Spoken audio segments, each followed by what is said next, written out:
No, diablo, coño. Fui yo que lo parece que el perro.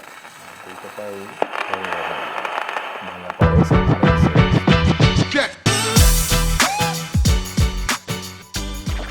Dicen ahora que el enemigo de la oposición no es el PRM, que el enemigo se llama Google, que el enemigo son las estadísticas. Lo interesante es que cada vez que alguien escribe PRM en ese buscador, parece que estás abriendo un expediente. Y lo curioso no es que Google critique. Lo preocupante es que los resultados parecen un archivo del pasado. Porque uno busca PRM 2026 y parece que el país retrocedió 20 años. Entonces, la pregunta no es si Google es el enemigo. La pregunta es, ¿enemigo de quién? Por ejemplo, si haces un search de seguridad, lo que aparece es que tenemos récords apresando bocinas, mas no así delincuentes. Al parecer, la Policía Nacional y sus superiores quieren convertirse en un autoadornos.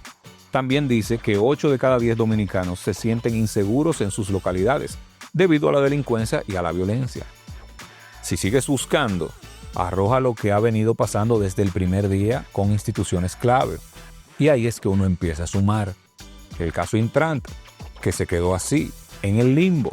La adquisición de jeringuillas durante el proceso de vacunación, la falta de medicamentos en Promesecal, Roberto Fulcar y los famosos libros digitales y las tablets.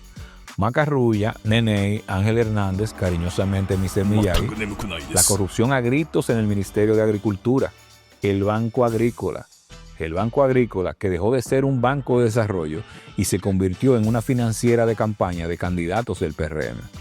Bartolomé Pujals, que convirtió la Octic en una especie de compañía de bienes raíces y que en vez de enjuiciarlo, lo premiaron como embajador ante la Organización de Aviación Civil Internacional, que no solo es un descaro, esto le otorga anonimato e inmunidad diplomática mientras esté en el cargo. Las licitaciones amañadas de pasaporte también, que sacudieron una administración, pero justicia, seguimiento. Nada de eso. Las famosas pensiones solidarias, que este gobierno, en lugar de planificar una estrategia de inversión pública, ha optado por convertir las ayudas sociales en su principal instrumento de gestión política. Y los datos arrojan que solo en pensiones solidarias, desde que asumieron el poder hasta hoy, se han otorgado cerca de 68,000. Y que en lugar de focalizarse estrictamente en la pobreza extrema, se han utilizado para favorecer a personas vinculadas al partido de gobierno. El cambio. Supérate. Las tarjetas clonadas. Los 3,5 millones de bonos de 1,500 pesos cada uno. Señores, estos son 5,200 millones de pesos y hasta ahora nadie sabe qué pasó ahí. Los casos del Ministerio de la Juventud y luego el ITRA de San Rafael Félix. Y en el FEDA del próximo arzobispo Emilio Galván. Todo se queda en escándalos, denuncias y una clara apuesta al olvido, como la frase que dice que a los beatos se les beatifica, a los santos se les santifica y a las ratas se les ratifica. Pero todo sigue el mismo patrón: denuncia, escándalo, ruido y olvido. Y si de ahí nos vamos a infraestructura, me provoca mucha risa que el presidente haya mencionado esto de Google, inaugurando justamente la ampliación del acueducto de Azua, que se prometió en el 2021, se inició en el 2022 y se inauguró 4 años después. Gracias a Dios que era solo una ampliación. Y si seguimos preguntándole a ese enemigo, este nos recuerda un listado que por cuestión de tiempo no los mencionaré a todos. Pero hay que comenzar con la obra que, en un futuro no muy lejano, será la cruz de este gobierno, y es el famoso Metro de los Alcarrizos. Con más problemas que el libro de Baldor. Después de 5 años de promesas y señalamientos de fallas estructurales, se inaugurará ahora en febrero. El Monorriel de Santiago, el eternamente casi listo. Circunvalaciones, carreteras inauguradas por tramos, hospitales, obras que viven en PowerPoint, pero no en la vida real de la gente.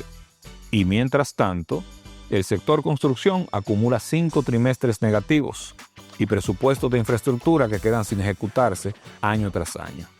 El sector eléctrico tampoco se queda atrás. Pérdidas en distribución que rondaban el 27%, hoy superan el 40%.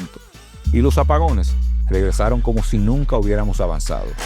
En economía, los resultados también hablan. La canasta básica subió cerca de 14,000 pesos en 5 años. El pollo, que nunca antes había tocado la línea de 125 pesos por libra, ha hecho que el dominicano lo consuma menos.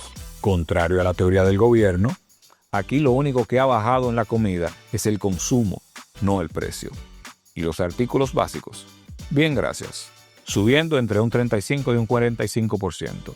Pero, según el gobierno, se habla de recuperación, mientras el bolsillo del dominicano dice otra cosa. También, los resultados del Search arrojan otras realidades incómodas. Reportes, escándalos e investigaciones que señalan vínculos con el narcotráfico enquistados medularmente en el partido de gobierno. Después, está el tema de Aerodom. Aquí Google no acusa, solo pregunta que qué pasó con los 775 millones de dólares entregados. Que si el contrato era malo, ¿por qué renovarlo 6 años antes? ¿Y por qué el dinero se desembolsa justo entrando el 2024 a solo meses de las elecciones? Google también pregunta sobre estos casos de corrupción, con montos nunca antes vistos, y qué del destino de los mismos. Porque según él, Google, sus fines podrían ser más siniestros que solo el lucro personal. Y aquí me cambió los papeles, y Gemini me pregunta, Hochi, ¿y si el caso de Supérate tú lo sumas al de Seguro Banreservas y el mismo de Senasa? Sobre todo este último, que se estima que el desfalco fue más de 40,000 millones de pesos, donde el mismo presidente dijo que no había déficit y defendió el agujero negro que había detrás de las cortinas. Si todo ese dinero que acusados claves en el caso de Senasa, como el imputado José Pablo Ortiz Giraldes, amigo de 30 años de Santiago Jacín, dijo, y cito, fueron enfáticos en que todo ese dinero iba para las elecciones. Cierro la cita. Dígase, la campaña de reelección del presidente Abinader, dijeron ellos. Y vuelve, repito, Google sigue preguntándome. De ser así, si se llega al fondo de esas confesiones y admisiones de culpa de estos acusados, y si se comprobara que ese dinero mal habido incidió en el pasado proceso electoral, ¿qué implicaría eso para la legitimidad de esas elecciones? Y la parte más irónica es que decir que Google es el enemigo es como culpar al espejo porque no te gusta el reflejo.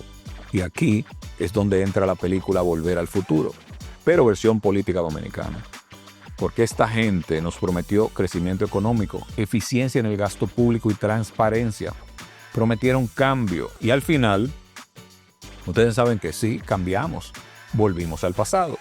Improvisación, mala ejecución, obras eternas, apagones, manejo pésimo de la economía, un altísimo costo de la vida y promesas recicladas. ¿Le parece conocido? Sí, es el ADN viejo de esa gente. Es el gen del PPH, pero con un logo nuevo. Y finalmente, Google, al parecer, es el amigo de la oposición, porque al contrario del gobierno, este no fabrica una realidad, la refleja. Entonces, el problema no es Google, el problema es lo que aparece cuando la gente busca, porque gobernar no es marketing, no es narrativa, no es cortar cintas, no es vivir de stories y reels, no es posar en Instagram. Y voy a decir algo, tampoco es la saturación con las camisas de lino. Por favor, ya hay que bajarle a eso. Parece un uniforme. Fue un pequeño desahogo, me disculpan ahí. En fin, gobernar no es prometer. Eso les quedaba bien en oposición.